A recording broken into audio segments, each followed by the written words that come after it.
আসসালামু আলাইকুম সুপ্রিয় দর্শক, এখন প্রথম প্রান্তিক মূল্যায়ন পরীক্ষা চলছে। সেখানে সামাজিক ও প্রাথমিক বিজ্ঞান সমন্বিত একটা বিষয়, প্রথম শ্রেণীর।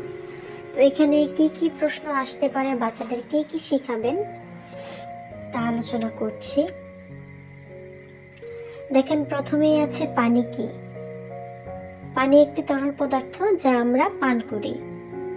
2 নম্বর, আমরা কোথা থেকে পানি পাই, পানির উৎস কি। আমরা নদী, পুকুর, বৃষ্টি ও নলকূপ থেকে পানি পাই। 3 নম্বর, পানির রং কি।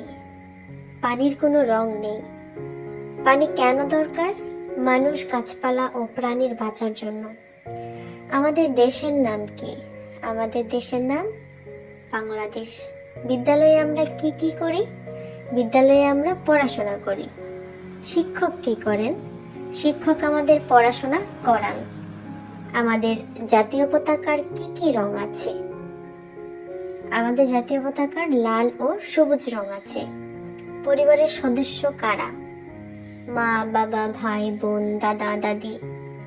সূর্য আমাদের কি দেয়, সূর্য আমাদের আলো ও তাপ দেয়।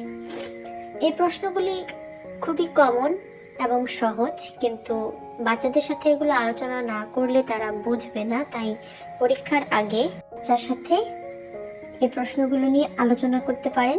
যখন ক্লাসরুমে বাচ্চাকে জিজ্ঞেস করা হবে তখন বাচ্চার কাছে অনেক সহজ মনে হবে, কারণ বিষয়গুলো আগে থেকে জানা থাকলে অনেক সহজ হয়।